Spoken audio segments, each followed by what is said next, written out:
Assalomu alaykum ahli guruhda, qadrdonlar, shopir akalar. Bugun yana Hyundai Kia avtoservis, ya'ni Redline Motors avtoservisdan xullas hop bir foydali ma'lumot sifatida video tayyorlayapmiz usta bilan birga.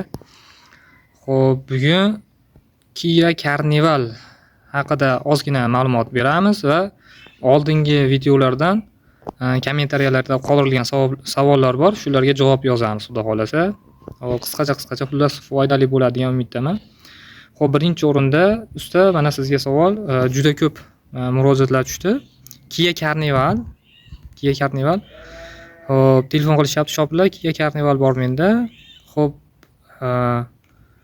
skorga tushmayapti mashina yoki bitta katta skorga tushib qolgan, undan chiqmayapti deydi. 2 marta yo 3 marta korobkasini almashtirdik, baribir o'sha holat deydi. Bu qanaqa, bu nimadan kelib chiqadi bu? Nima o'zi, qanaqa kasallik bu? Xo'p, karnivallarda endi asosan juda ko'pida motor almashib ketadi. Dizel juda ko'p karnival dizelda chiqqan, unga o'zimizda benzinli, propanli motorlar qo'yiladi.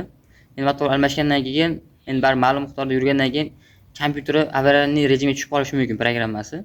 O'sha holatda korobka avtomatik 300 ga tushib qoladi, undan boshqasi o'tmaydi.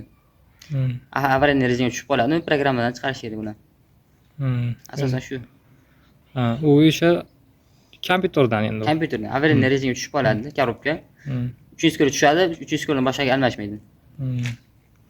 Endi Kia Carnivallar haqida bir ma'lumot bersangiz, o'zi ular qanaqa avtomobil, qanaqa motorlarda ishlab chiqarilgan, xo'p, qanaqa motorlar qo'yilyapti, shular haqida ham bir qisqacha ma'lumot bersangiz.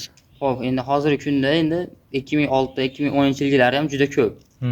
Xo'p, 8 yilda atrofidagilar juda ko'pi dizel motorda chiqqan. Ularning orasida propanligi ham bor, zavodskiy propanligi kam lekin. Juda ko'pi dizelda chiqqandan keyin o'zimizga kelib, uni o'sha zavodskiy benzinli motorlar qo'yiladi, uстановка qilinadi. Xo'p, unga 2.7, 3.3, 3.8 объемdagi motorlar qo'yiladi, benzinli.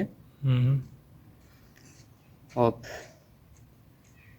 Endi uni dizelda keladi-yu, u motorlar, mashinalar dizel, zavodskiy dizelda keladi. Uni metanga moslasa bo'ladimi ularni? Uni qisqa bo'ladi. Juda ko'pchilik saraka motorini dizelga qilib yurishadi. O'shada. Anaqada. Taxta qo'yib olganmi?